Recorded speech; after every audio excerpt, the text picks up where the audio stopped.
I'm a systems and a process guy. Yeah. Right. So I like creating systems because I like creating efficiencies. If I showed you my Outlook right now, if we did a screen share and I did a drop down of my email signatures, you'd probably see 75 at least. Right. Because I don't want to retype stuff. You were already on my radar. And then I saw you offering this. I think I saw it on Facebook a couple of times. And the fact that you weren't selling a coaching, hey, let's see where I can help you. What you were selling, like a system, right? Yeah. Like that's what attracted me. Instead of just the coaching piece, the ideas like try this or go try that, or have you thought about that? It was like, here's a playbook. And I'm also going to walk through it with you on a weekly basis.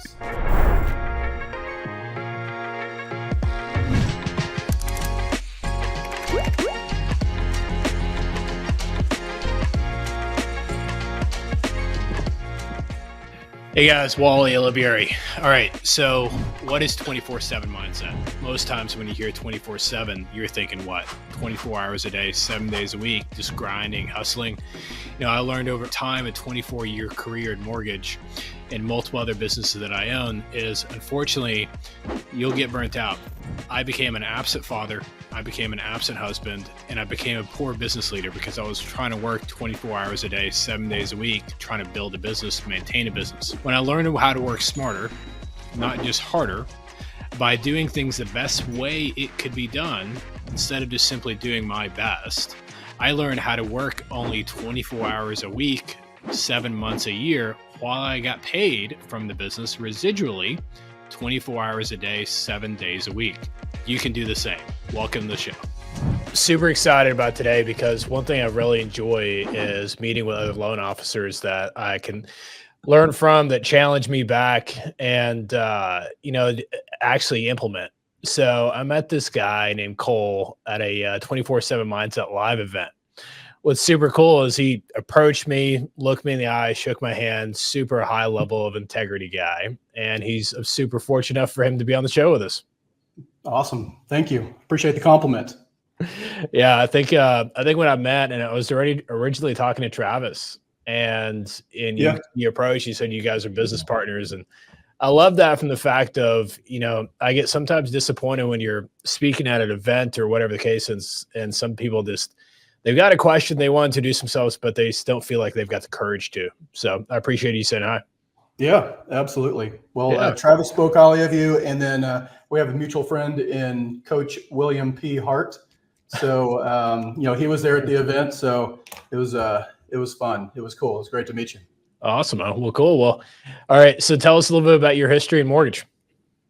My history in mortgage. Geez. I'm on year like 22, maybe, somewhere right around there. I did my first year about 5 or 6 years in a row. Just didn't really, didn't learn from any lessons. I didn't realize they were lessons at the time, I think. And it really, honestly, coming back to Bill Hart, it really wasn't until I hired him in 2005, I think, or something like that. And he really kind of took me through the whole process of trying to, determine my why and, why am I doing this? And the cool thing with him, this isn't a plug for Bill's show or anything like that, but he's a pretty amazing dude. But something he did different than some of the other coaches I visited with is he worked on the life piece also. I'd never had anybody do that before. So it's kind of cool trying to put things in perspective that it's not all about business, right? You've got to have some balance in there. Otherwise, you're really missing out on why you're working your ass off, to be frank. So, yeah, I think Bill or Coach Bill is probably one of, top 5, like most legendary coaches like ever have lived. And he's what I love so much about him is I spoke at the Modern Mortgage Summit. I think it was February 2023 or something like that. And he was there, and he comes to me afterwards. He goes, I hear you've written a book, and I saw you on stage. Do not be afraid to share your heart. And I asked him later on what he meant. He goes, I can tell that you've got a voice, Wally, but you're a little bit afraid to be judged by that voice. And what I love so much about his encouragement was he encouraged me to put 24/7 mindset out there, put my heart out there. And some people think it's stupid. Some people think it's great. And it's okay if someone doesn't take interest in it, but I can't hold myself back because I'm afraid of what other people can think. Yeah. And you think like in mortgage, I've got a massive amount of courage. But then you think in the author space and the course space and the academy space, it's like very little courage because I don't have the track record, right? Yeah, But exactly. Bill is just an amazing, amazing human, and he's a pretty good golfer where he's at it. He is. So is my business partner, Travis. Yeah. I hung the clubs up probably 10 years ago and opted to go full on with the family and the lake thing. So I could either spend 6 to 8 hours on a golf course without my wife, without my family, or I could spend it in a boat or behind a boat with them. So Yeah. that's what I chose to do. Well, that's awesome, man. I think it's I don't know what do you do then? I guess let's split off for just a second. Kind of tell me a little bit about, and then we can get back to your history. What do you do for you? Right? What do I do if for you're me? yeah, like for me though, like I'll take the boat out, I'll take the boys out, they'll surf, I'll drive. I rarely get a chance to surf, maybe because I still don't trust a 16-year-old and 18-year-old driving an LT. But for me, golf is like one of the only things that mentally allows me to disconnect, and you've got to focus on every shot. So you can't be checking email and you can't be focused on work. But what do you do for you to like mentally let go?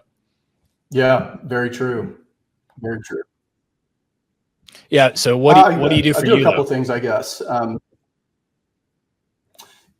So a couple of things. I climb, so I do a lot of rock climbing with my oldest son.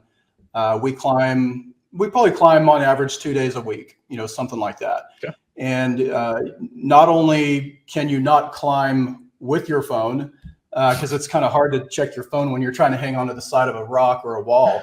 But when you're climbing indoors, they won't allow you to. So if they see you with your phone, you're out. I mean, you could die basically. So that's kind of cool because that takes me away. That's a way for me to unplug and just because you can't really think about anything else but how am I not going to fall when I go for that next hold, right? Yeah. I'd say that's one of the things. The other thing is my wife and I started doing something probably 3 or 4 years ago where we call them sprints. So we'll work really, really hard.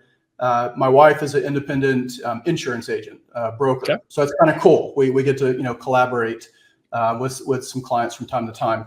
But we'll work really, really hard for about, call it 6, maybe 7 weeks, and we'll have something scheduled on the calendar where we're getting away. So we work really hard knowing that we've got this little, reward, 5, 6, 7 weeks out. And then we'll go. We'll take the van and go hit, the desert or a national park, or we'll go, somewhere tropical. But even if it's just a hill country getaway, which is only about 3.5 hours away, and even if it's only 2 days, still we just, in our mind, we've got that sprint and we're running towards that finish line. We'll work really, really hard. We'll be with our kids, be in the office, and then boom, we can go and unplug, knowing that we've worked our butt off and kind of earned that little getaway. So, well, I think it's brilliant from the fact of, one, you're able to share that with you and your wife. 2, I'm definitely a sprinter myself, and I'm definitely not a marathon runner. Yeah. You get burnt out way too quickly. But then, what I think is great about that is you're incorporating enjoying life, not just making money. Yeah. Have you had a good balance like that your whole career, or was there a shift that kind of changed that? Yeah, I did not have a good balance my whole career. When my boys were a lot younger, I was getting home really kind of just in time to tuck them in at night. But I felt like, I'm doing the man thing. I'm doing what the man's supposed to do. I'm working my butt off. And what's funny is in those first several years in the mortgage industry, I wasn't closing a whole lot of loans, but for some reason I was working like 10-hour days. So just, I don't know how that works, but like I said, I worked my first year in the mortgage industry like 5 or 6 years in a row. So I just never really learned. I didn't know there were lessons that I was supposed to be learning from. I guess I'll put it that way. So it was honestly a lot of help from Bill, and a lot of help from a couple other mentors that I ended up having in my life. They're like, bro, you need to like have some balance here. And one of the drills that I think it was Bill he took me through was kind of figuring out which referral partners are really adding value to you, to your team. You've got your low maintenance, high payoff, low maintenance, low payoff, high maintenance, high payoff, and then you have your high maintenance, low payoff. Yeah. So even some of those, I remember that there was one referral partner with Remax, and I mean, she was responsible at that time in my life. This was probably 15-ish years ago, maybe 17 years ago. She was probably responsible for about $30,000 to $40,000 of commission dollars to me on an annual basis. That was a lot of money back then. Still is today for one referral partner. But she was just a battle axe and just was not fun. My team would actually, when she was calling, they would say, "Cole, you need to get this." I mean, she made my team cry. So I kind of went through this process of severing ties with her in a very tactful manner, but just kind of got a little separation there and kind of weaned myself off of her. So that kind of hurt a lot at first.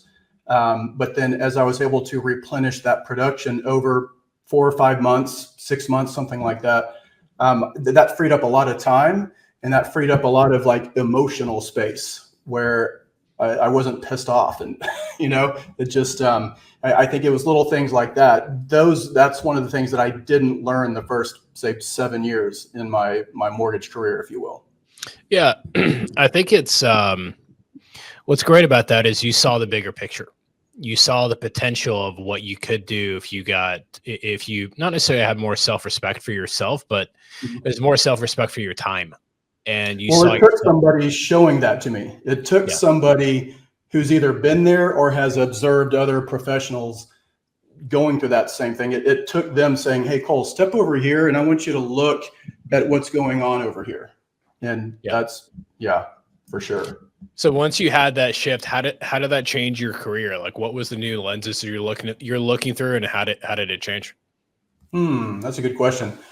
I guess in one way, it helped me begin to identify who I wanted to hitch my wagon to, as far as a referral partner. So maybe it helped me be a little more aware, kind of conscious of some of the things I would see when I would meet, say, a real estate agent for coffee, or if a real estate agent was on the other side of a transaction. Usually we want to kind of dig in and try to capture the business from that listing agent. But if they didn't kind of meet the majority of my criteria, doesn't mean they're right, wrong, or indifferent. We're just two different people. Then I kind of knew not to turn the volume up on marketing and courting them for a future relationship. That's probably one of the key things. What's super cool about that is you had the maturity to understand your value, but you also stood up for your team, because I've made that mistake before in the past when a teammate resigns and you're like, it's out of the blue, and it's the culture. If you allow someone to beat them up, they don't feel like you're there protecting them. Absolutely. Yeah, absolutely. My girl Friday, I call her Can. Her name is Karen, but she's my nor'easter that blew in about 12 years ago. Okay. So she doesn't really pronounce the R's, right, in Karen. So I call her Can.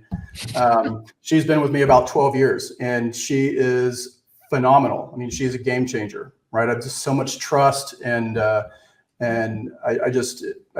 lean on her quite a bit because she's so amazing. And the deal that we made with each other, actually I made it, is if she leaves, she has to take me with her. So she's just, she's that amazing. And that was a game changer for me, is getting that key person on the team. Yeah. So let's elaborate on that. Let's just say if someone's a loan officer out there and they're trying to hire their first teammate, from your wisdom and your experience, what do you look for in that first, that cornerstone of your business teammate that you want to hire? Yeah. Well, I'll tell you at first what I didn't know I was supposed to look for. because I've probably stumbled through, I mean, gosh, I'm 22, 23 years in this, somewhere around there. I've probably stumbled through 4 or 5 like loan partners, like exclusive loan partner assistants.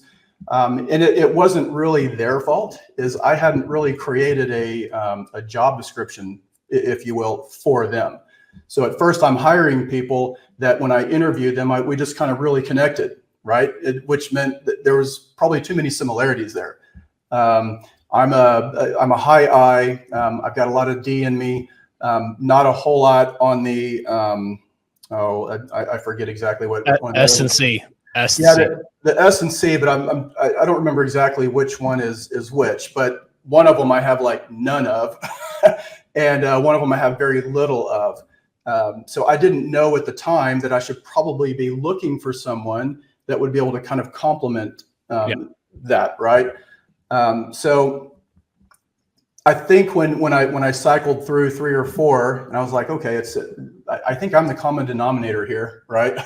They're not 4 or 5 in a row aren't not working out because of them, right? One of them kind of was, but anyway, it was really more of, okay, Cole, you got to figure out who the heck you need on your team, right? So I think it was going through that whole not to-do list and creating all the, I think it was actually Mortgage Marketing Animals when I went through one of their programs. It was creating they call it their acts of freedom, right? And so I literally sat down and did this painstaking exercise of writing everything that needed to happen from a lead all the way to a closed loan and in the post-closing years, like every little stinking detail. It sucked. It took so much damn time to do that. But then I started to figure out, okay, these things do need to happen. I'm really good at like 5 of these 700 things that need to happen. I'm capable of maybe, 200 of the 700. And then I really need somebody that can do these other ones. And then I'd really like to get somebody who can do all but the 5 that God gifted me to do. Right. So that was probably a key component in me actually finding the right person on the bus for me, for my bus. Well, I think what's great about that is you slowed down to be able to speed up, and you took the time to hire to your weaknesses, not your strengths. And it's very wise to do that. So fast forward a little bit, tell us what the team looks like now and what's the mortgage world look like now? Yeah. Well, for me, I mean, the team's actually contracted a bit. We had 2020 and 2021, and then part of 22.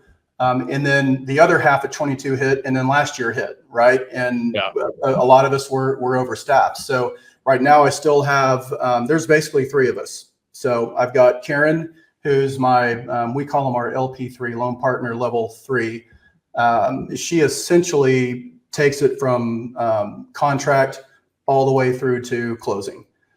So if, she doesn't even like me to walk by and sneeze on the file. It's like once she has it, she owns it. She's like, stay away unless there's some kind of a fire or something like that. So she discloses also? Yeah. Okay. Yeah. So she discloses for you. She submits it to gets disclosures back, needs list back, submits it to processing or submits it to underwriting. She basically processes it. She gets it ready. She processes it and then submits it to underwriting. So she does. Yeah. Does she also do the closing, or does she have you guys ever have a closing department? We have a closing department that handles all of that, but she's the one that's doing all of the communications. So I think that's brilliant, because I'd probably say until maybe just about a year ago, I used to have it to where it was like, loan officer puts together a file, locks and loads it, gets it over to a setup person. That person discloses, waits for the needs list back. Then it gets over to processing. Then from processing goes obviously underwriting. And it was like, when you look at it, you're wasting so many days by exchanging different hands because of the time it takes to get familiar with the file. So I just changed the model very similar to yours, to where one person touches it from A to Z. Yeah. And that, that's a change that Travis and I made in our branch. Not all branches with Waterstone operate that way, but we made this change probably 5 or 6 years ago. Okay. And that was to essentially kind of get rid of the central processor of the branch, because we all had loan partners. So it would go from Cole to loan partner to processor to so on and so forth. Now each loan officer has their own loan partner. Actually, some of them share a loan partner because the production is just not there. But it'll be me and Karen will basically take it through all the way. So our clients aren't hearing from more than 2 people, right? There's not a whole bunch of hands getting on the file or in the emails, or who am I supposed to send this to? There's none of that, right? So we tried to eliminate all that to create a little more efficiency, and it's been great. I mean, the feedback that we get, I go a little over the top with the things that I do. Not everybody does the things that I do here in the office, but the feedback that we get and the experience that we're able to create is pretty awesome. I'd put it up against just about anybody's. Well, I think what's brilliant about that, and something unfortunately I had to learn the hard way, was that to be able to grow and scale and to do more production, obviously we're all ambitious and want to be drivers, but the worst thing you can ever hear, and unfortunately I heard it before a few times, is I don't know who to talk to. Do I talk to John? Do I talk to Bob? Well, who's this person, Betty, that's emailing me? And it is, when you go from handoff to handoff to handoff, there's not like one direct contact for them. Yeah. So there's not a familiarity, and there's no relationship or rapport that can be built simply because of the too many hands in the pot. Yeah, that's one of the things that compelled us to make that change. Even as volume begins to grow again, which, thank the Lord that, it is growing again. We're very blessed in that sense. But even as it's growing, and I've brought this other loan partner in, she's an LP1, so level 1. She does a lot of the prep work on the front end. She'll get things ready, like emails that are going to go out to everybody. I have a contract checklist and a couple other things that goes out to all parties. She'll go ahead and prepare it, and then she'll send it to me and Karen for Karen to send out. So she's doing a lot of the prep work and stuff for me and Karen, but she's not sending it herself, really just because I don't want, like you just said, I don't want them wondering who are they supposed to talk to. Yeah. And I can't tell you how many times, even for me personally, if I'm going through some kind of a process or something, I'm buying a car or whatever, I'm probably going to look in my emails and just try to find like one of the last ones from them and respond to that. And that might not be the right person at that stage in the game, right? Yep. So it gets kind of lost. So I wanted to eliminate all that headache for the client and the agents. So one of the things I've enjoyed so far in our conversation is it's very, very wise with experience. And what I mean by that is we talked a lot about defense in the mortgage game, right? Most people just talk about offense. Hey, how am I getting business in the door? You led with, hey, once I get business to the door, this is how I differentiate myself. This is how I do differently. So let's shift gears a little bit. Let's talk about offense. So what's your business kind of been looking like? Where is it kind of evolving? Where do you kind of see things kind of going for you? Well, I'll touch on the offense real quick. So one of our team mottos, or my mantra, is our phone doesn't ring unless it's new business. So I don't want somebody calling me asking me about an appraisal. I don't want somebody calling me asking me if we got the title work. I don't want those calls. And I'm proud to say we don't get a whole lot of those calls at all, ever. And if a client has to call a realtor for a status update or anything like that, then we have failed. My team knows that we're going to have a huddle. It's going to be FaceTime. It's going to be Zoom. We're in the office. We're going to figure out what broke down. What do we need to fix? What can I do different so we don't get that phone call, or so my realtor partner doesn't get that kind of a call again? So that we're very, very focused on that. That's really, really important to me. That the experience is what it's all about. 100%. So tell me how prospecting has been going. Are you more focused on database, more focused on realtor business, builder business? What's that look like for you? Yeah, so databasing. So my database produces about 24% of my business on an annual basis.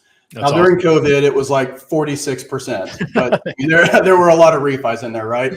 But it's been pretty steady. 23 to 25% of my closed loans comes directly from my database, whether it's a repeat client or a client's referring somebody. I've been really big on that for probably the last 15 years, just hyper focused on databasing. So that's one key pillar. Real estate agents obviously is another big one. Now that COVID's behind us and low hanging fruit, you can't just walk over there and pick something off the tree, right? So I've found myself for the last year and a half, probably doing at least one, if not two presentations on a monthly basis. And honestly, I haven't done that in probably 5 or 6, 7, 8 years. Yeah. So to do that again, it was a little awkward at first. I was like, gosh, I don't even remember, like, how do I invite these people and what's going to compel them to want to come and whatever. But I've actually had a lot of fun with it. I've had a lot of fun with it. So I've gotten kind of a little core group, and then they'll bring somebody, and then they'll bring somebody, and that's what is putting food on the table for me right now outside of my database is these presentations. Wow. Well, elaborate on that, because I mean, I think it's something a lot of people can learn from you. How did you get the idea? What'd you do? And like, give us some feedback on that. Yeah. So I keep mine at more of an intimate group, right? So mine probably average between anywhere from 6 to maybe 18 agents at the most. My wife and I joined a place here in South Lake, a little wine club here in South Lake, and they have some conference rooms in the back that if you're a member, you have, free access. So it's a cold venue. You don't have to obviously join a club or anything like that. You can do these at a title company or somewhere. But I will say that just the look and feel of it when an agent walks in, I mean, it's a pretty cool place, right? It's a pretty cool venue. But my whole thing is what problems are out there, and what is my topic and my content? What solution is that going to provide? How is this going to help them, right?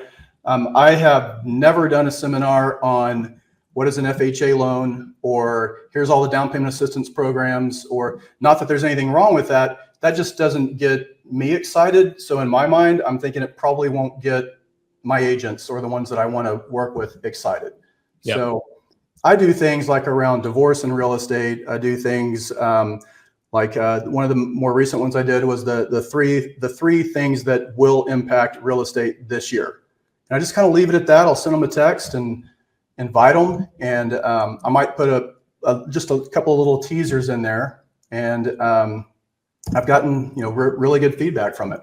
So just trying to be unique on those presentations. Not like I said, I'm not going over programs or guidelines or 203K or I can email that stuff, right? But if I can help them sell more homes, if I can help them increase their conversion rates, if I can help them answer the fears that their clients or prospective clients are sharing with them, then I feel like I'm equipping them, and empowering them to feel more confident when they're out there knocking on doors and shaking hands and kissing babies and stuff. Well, a hot topic right now is obviously the commission situation for realtors. What's your advice to them? How are you kind of separating yourself in the marketplace for that? Yeah, so I'm a big anti-doom and gloomer. I've had a hate relationship with the doom and gloom media really since the 2009 whole meltdown, right? Because they like to hyper focus on things. So I'm focusing more on the positives, number one. But number two, messaging that I've been sharing is, man, I mean, when the dust settles on this in 8 months, 12 months, 3 years, whatever, a prospective home buyer is not going to be asking a realtor about the NAR settlement. They're not going to be asking about the changes. They're not even going to know what's different now versus back then, because they're going to be a home buyer in the future. So I don't think we need to hyper focus on what this settlement is going to do, how it's going to negatively impact an agent or their commissions or whatever. I think these are changes. It's a level playing field. They're all going through it. How do we kind of push through it?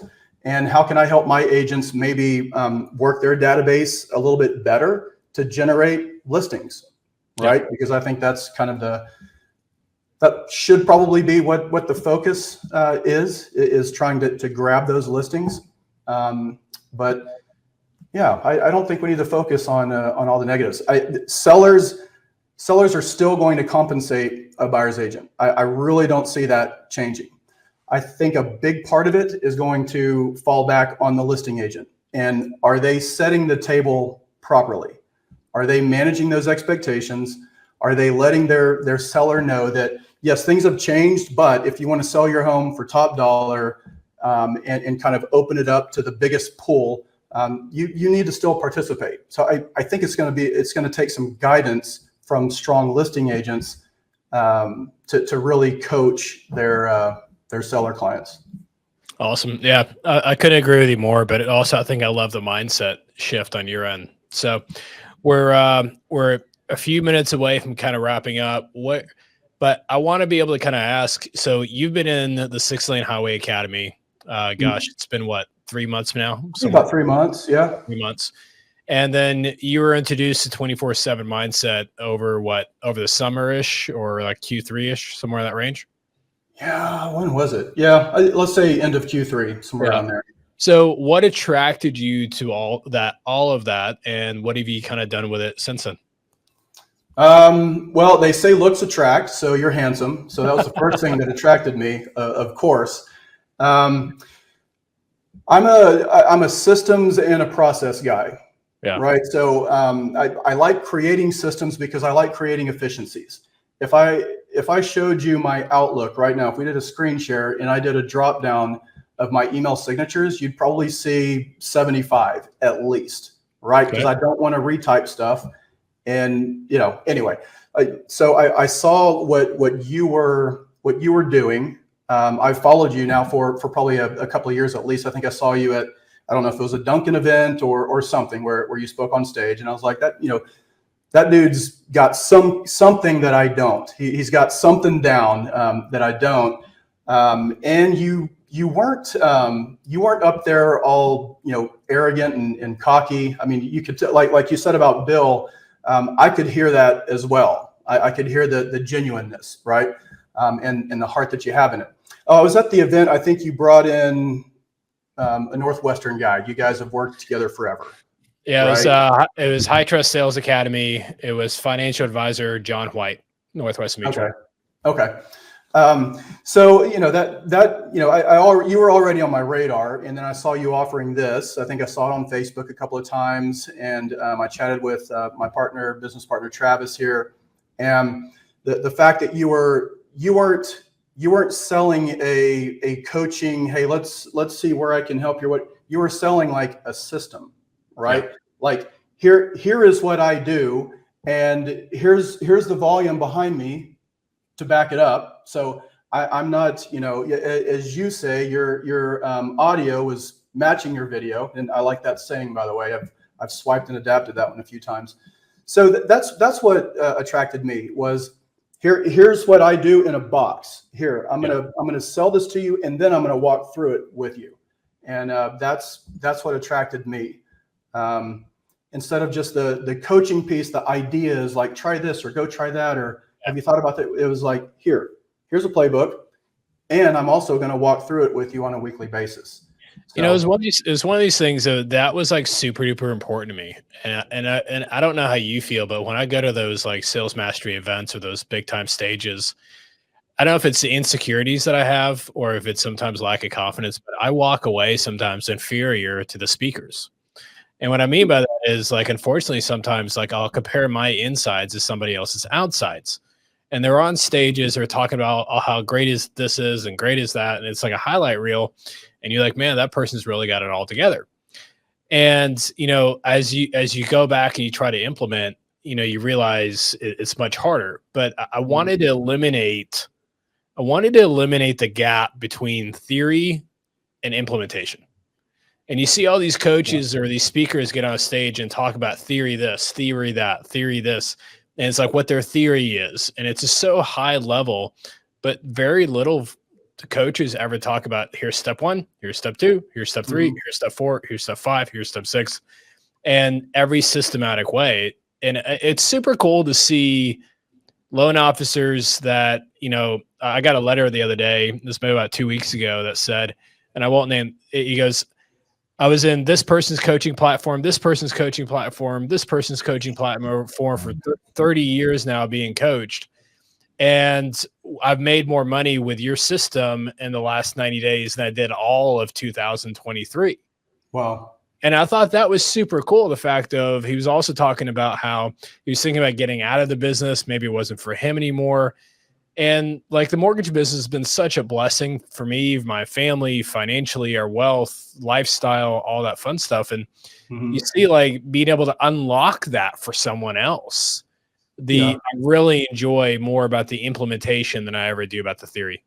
Yeah. Well, that's your give back, right? And that's your heart. That's your like, God's blessed me with all of this, right? But he blesses us so we can bless others. So if you can share that and there's some success stories out of it, I'm sure that's gratifying back to you. I'm sure that, that lifts you up. 100%. But it also gives me a feeling of significance because I'm sure you've probably had it to where like you set an income goal, you hit it, kind of feels a little empty. You set a production goal, you hit it, kind of feels a little empty. And you keep doing that year after year after year, like it stops being about the money. And, the first year, 2019, I hit $100 million in loans. I thought that was going to be it. Like if it's making $1 million a year or whatever the case was, I'm like, that's it. And you get there, I'm like, is that really it? Is that all it is? Then you get to 150 million, 200 million. They realize like I can get to $1 billion and I still won't be happy. So what will make me happy? And what makes me super happy is, so this is a recruit yesterday. I want to make it crystal clear to you that I am not a unicorn. And it frustrates me with so much when someone says, oh, you're more special than me, or you've got a gift that I don't have. My gift, if I have one at all, is I can break down step by step what needs to be done and follow that systematically. Yeah. And you can take anybody, man, woman, white, black, purple, pink, whatever. And if they can learn to follow a system, they can have the same, if not better results, which that's where my joy comes from. Yeah. And that's what we need, right? Is a system. If a coach is going to tell me whatever, the one that comes to mind is the core. I tried that for like 2 weeks and that just, it was longer than that, but that works for some people. It didn't resonate for me. But if somebody can say, you need to make this many calls, you need to do this, it's like, okay, but what do I say in those calls? Yeah. What's compelling? But your system is here's the playbook, here's the system. And I will say your deal is unintentionally quite timely. And what I mean by that is with the NAR settlement, who do most loan officers chase after in the real estate world? Buyer's agents or listing agents? Buyer's agents, right? All day long, because that's who's going to refer, right? What is this NAR settlement? At least right now, in everybody's mind, it's changing. It's shifting the weight back to the listing agent, right? Yep. So buyer's agents may not have as much control now. So in walks Wally with this program, who's teaching you how to go after other alternative referral partners. So I think it's quite timely, brother. Yeah, it's completely a God thing. And I think it's Kevin McGivern is with Movement Mortgage, and he's really good friends with Bill Hart, and they've become two great mentors of mine. And he said that to me roughly about 6 months ago. And he talked about how like so many loan officers are struggling. He brought it up to me. We talked on Monday. He brought it up again. Same thing you just said. And that gives me so much juice because to me, the more loan officers that can show that there's a 6-lane highway, there's 6 lanes of referral streams that you can receive instead of just the one lane that you're used to, instead of just the one lane your manager is telling you to go after. It's just unlocking so much potential for so many loan officers. And I mean, I don't know if you heard Brian Schmidt's testimonial in the academy last week or so. Dude never went after a financial advisor in his life. He started in the academy in January, just like everybody else's. By the end of the January, he had $2 million in pre-approvals from financial advisors. Wow. By end of February, he netted to himself $31,000 in commissions that he received from 3 referrals from financial advisors that closed and funded. Wow. And now I'm like sitting there, I'm like, okay, let's look at what your income is. You know, I want to set up an income to where let's build this to where you're making 6 figures plus from wealth partners a year, not 6 figures plus only from realtors. Yeah. And, you know, it was super cool to see, okay, he got 3 fundings in 60 days. And then from there, from those 3 fundings, I said, how many of those were not attached to a pre-approval? I'm sorry, how many of those were not attached to a realtor? And he goes, 2 of them were not attached to a realtor. So then he gave 2 pre-approved clients to his current realtors, which is huge, right? Yeah, that's and it's a differentiator to where now they see him in a different light. Yeah, and that's how I want to see a loan officer be framed. Yeah, I mean that totally changes that paradigm. There's a paradigm shift there from, are you going to help me with my Zillow budget? Yeah, you know, so yeah, I can write you a $500 or $1,000 a month check, or I can refer you whatever 10 million, 15, 20 million in buyers. But take your pick. Right? 100%. All right, so we're wrapping up the show. Give us I'll let you do the last words of wisdom. So to the mortgage world out there, what's your last words of wisdom? Oh gosh, last words of wisdom. That's it. I guess that whichever referral partner you're courting, whether that's a real estate agent, financial advisor, you know, whoever it is, try to make their success part of your success. Try to help them be more successful than they actually are right now. I think when we start caring more about our clients or our referral partners' success than our own, I think that's where you start to see a little bit of a shift in your mindset. And I think you'll see them differently than you do now. I think it's brilliant. That's brilliant from the fact of, you know, that I've said this before, and I'm positive you fully agree.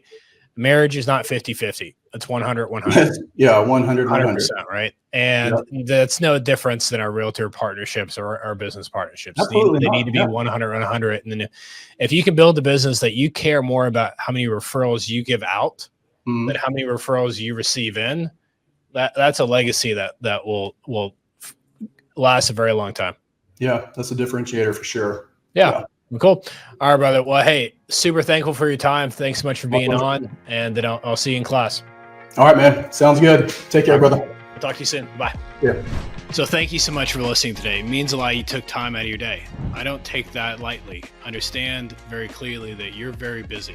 With that being said, if you want to continue your journey and learn more about 24/7 Mindset, if you're on Facebook, which I'm going to guess you are, then go to 24/7 Mindset on Facebook and join the private community. I do coaching tips on there on a daily basis, but from scripts on there to systems on there, models, and the ability to be able to grow and scale a business while you have a quality of life. Hope to see you there.